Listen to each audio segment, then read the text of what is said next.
Olá, bem-vindos à nossa exploração de hoje. Vamos mergulhar em algumas ideias bem instigantes que encontramos em trechos do Manual de Desenvolvimento Humano em Virtudes, de um autor chamado Eduardo Casarotto. Olá, um material bem interessante mesmo. A nossa missão aqui é tentar garimpar os pontos mais importantes do que ele chama de virtologia. Isso. Basicamente, como essas tais virtudes, que ele também descreve como competências humanas, como elas se conectam com o nosso cérebro, com as emoções, e como a gente poderia usar isso para um desenvolvimento pessoal, né? Parece uma mistura curiosa de psicanálise, neurociência e um guia prático para evoluir. É uma combinação ousada, sem dúvida. E olha, logo de cara tem uma ideia que salta aos olhos.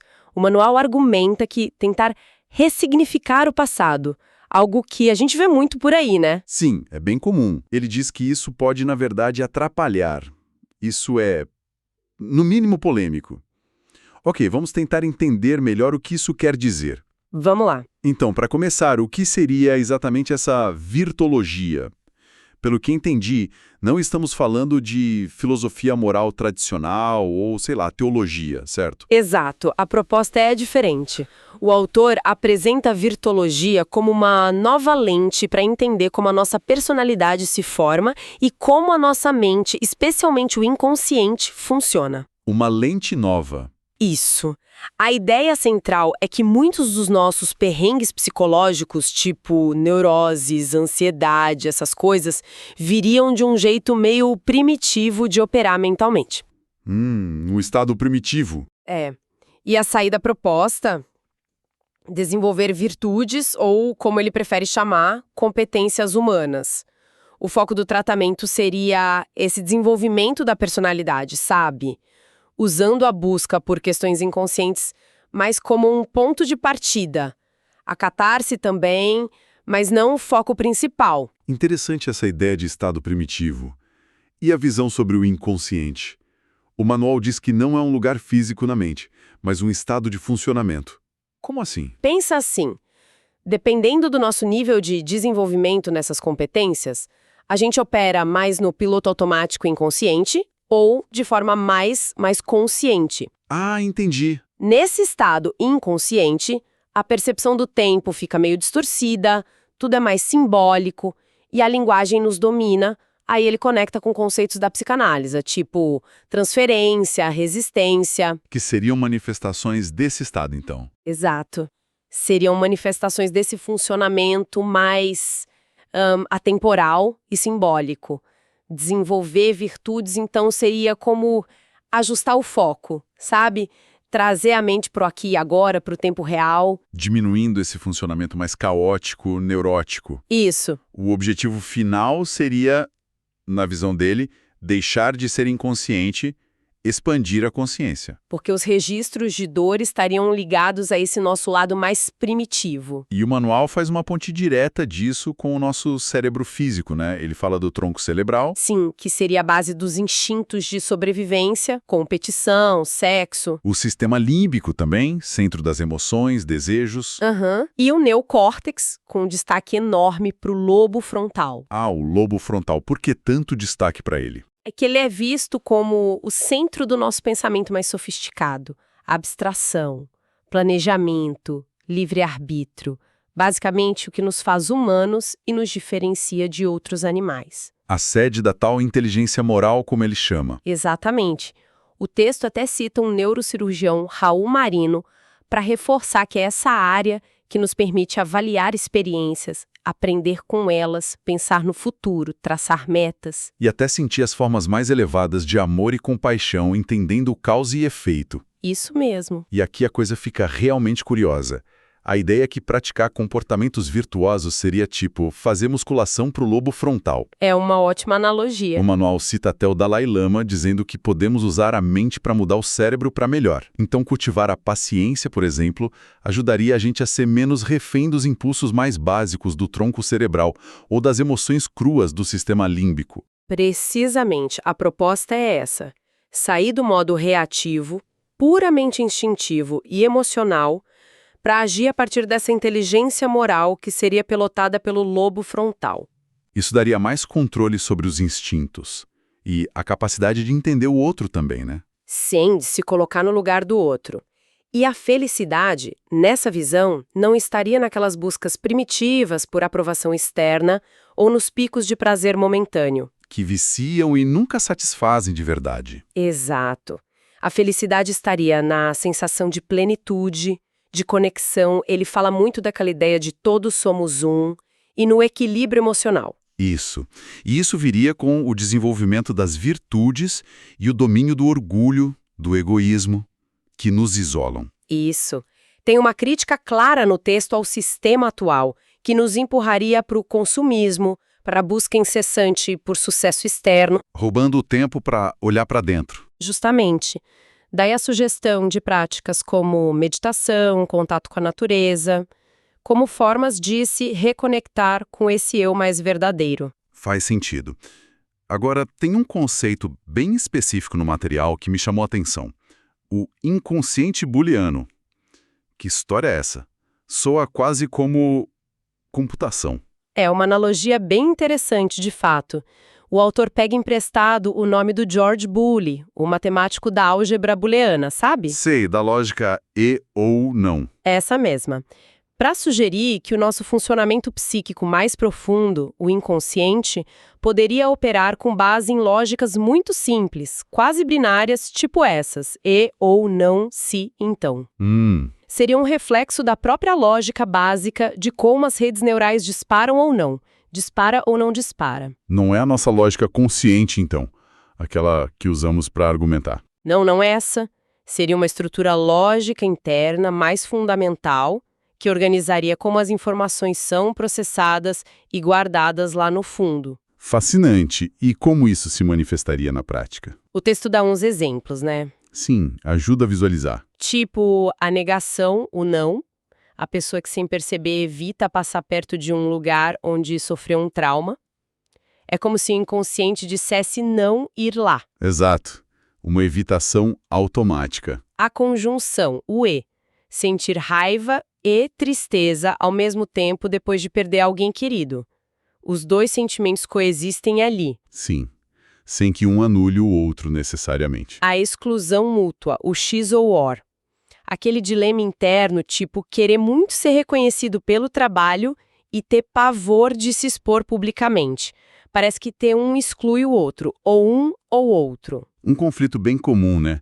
Onde a pessoa sente que não pode ter as duas coisas. E a implicação, o se então, aquela crença interna não consciente do tipo, se eu falhar nesse projeto, então ninguém vai gostar de mim.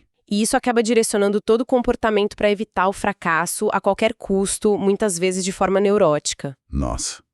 E o que torna essa ideia ainda mais intrigante é um mecanismo associado que ele chama de soma de similaridades. A igual a B plus C. O que é isso? Ah, essa parte é muito interessante. A sacada aqui é que o inconsciente agruparia experiências que ele considera similares, A, B, C, e essa soma intensificaria a resposta emocional ou comportamental. Como assim, soma? Imagina que um barulho alto na rua, B, soa parecido com o barulho de um acidente grave que a pessoa sofreu, A.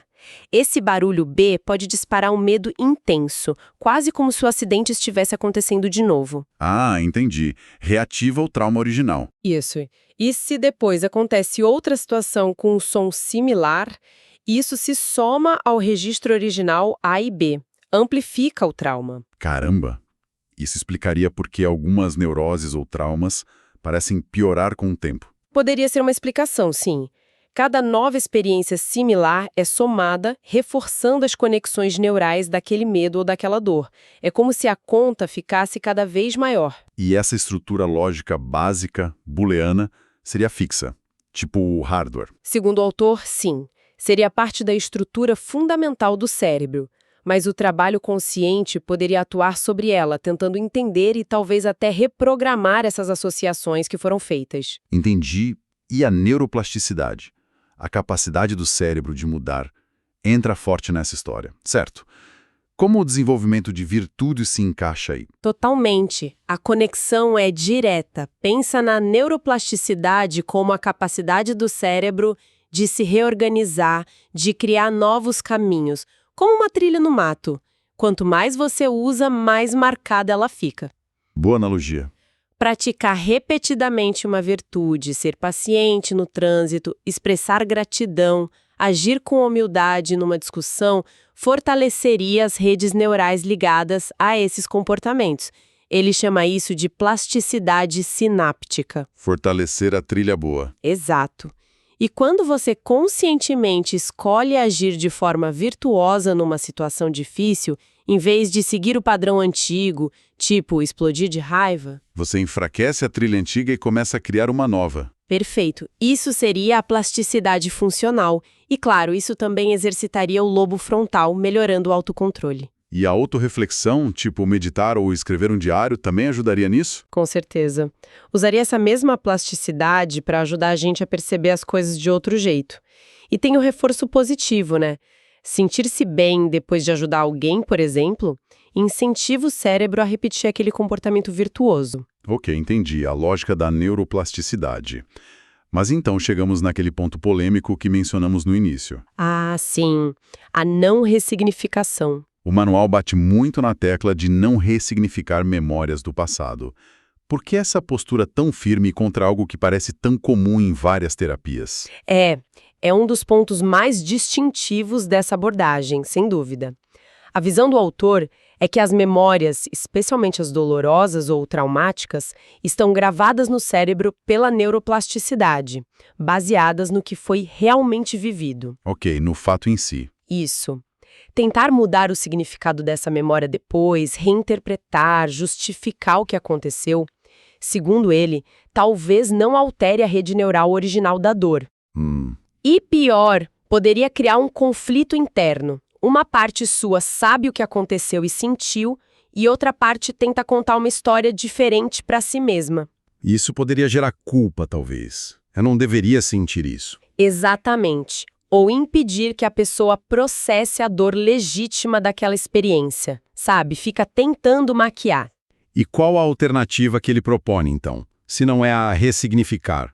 A alternativa é radicalmente diferente. Focar na aceitação da realidade como ela foi. Aceitar o que aconteceu. Aceitação. E no perdão. Perdoar a si mesmo, aos outros envolvidos, a vida, enfim. Seriam esses processos, aceitar e perdoar, que usariam a neuroplasticidade de forma construtiva. Como assim? Ao aceitar e perdoar, você não tenta mudar o passado, mas cria novos caminhos emocionais ao redor daquela memória antiga, caminhos mais saudáveis. Ah, entendi. Você não mexe na memória em si, mas na sua relação com ela hoje. Exatamente. Você enfraquece as conexões neuróticas ligadas ao passado e fortalece novas formas de sentir e agir no presente, sem precisar reescrever a história ou ficar preso nela. Isso levanta uma questão importante. O caminho enfatizado aqui é desenvolver as competências das virtudes para promover essa neuroplasticidade curativa. Sim, o foco é na ação virtuosa. E não depender só da catarse emocional ou de reinterpretar intelectualmente o passado. É uma visão bem focada na construção ativa de novos padrões através das virtudes. Faz sentido a lógica apresentada. E o manual não fica só na teoria, né?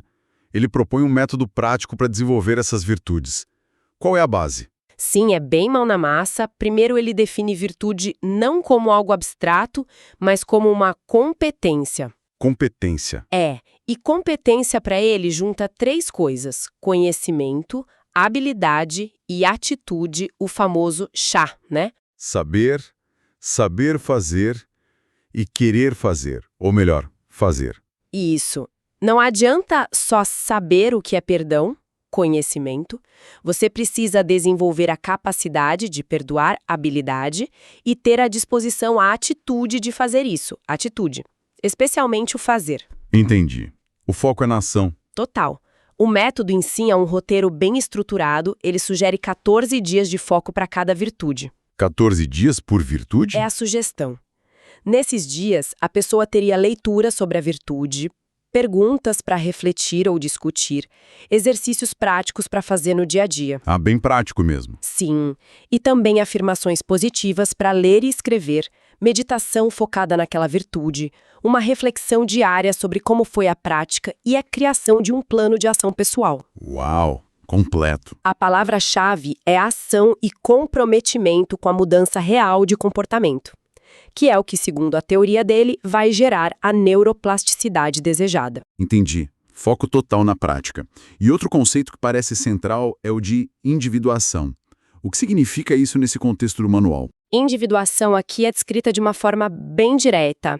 É o processo de você se tornar quem você realmente é, o seu eu autêntico. Ser você mesmo. É agir a partir dos seus próprios valores, da sua essência, e não mais baseado só no que a sociedade espera, no que a família pensa ou no que pega bem. Aquilo que Freud chamaria de influência do super-eu ou a persona de Jung, a máscara social. Exatamente.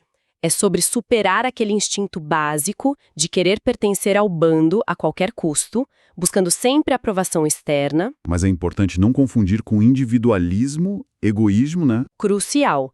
Ele deixa isso bem claro. A individuação, nessa visão, é buscar sua autenticidade, seu caminho único, mas sem passar por cima dos outros, sem prejudicar. Sim. Ele argumenta que a perseverança naquilo que é genuinamente seu, no seu propósito, é o que leva à verdadeira prosperidade, não o contrário. Tem uma frase que resume bem: eu vou ser tudo o que eu posso ser no mundo. Forte. E como se trabalha isso na prática? Os exercícios envolvem identificar aquelas proibições internas que a gente carrega, sabe? Da família, da cultura, da religião. Ah, as crenças limitantes. Isso. Rejeitar rótulos que nos colocaram e afirmar conscientemente a própria identidade e valores. É um processo de autoconhecimento e autoafirmação. O manual lista 33 virtudes. É bastante coisa. Para a gente ter uma ideia mais concreta, vamos dar uma olhada rápida em duas delas como exemplo. Claro, ajuda a materializar. O que seria a virtude da brandura? Brandura, no manual, é definida como uma mistura de temperança, prudência e estabilidade emocional. É basicamente agir com moderação, com equilíbrio, com calma. Calma na fala, no pensamento, na ação. Exato. Seria o oposto daquele imediatismo reativo, sabe?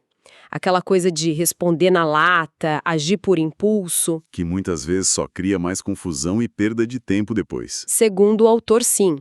Cultivar a brandura permitiria observar melhor as situações antes de agir, tomar decisões mais claras e, consequentemente, sentir menos ansiedade. Ele cita Gandhi como exemplo, né? Sim, como um exemplo desse temperamento brando.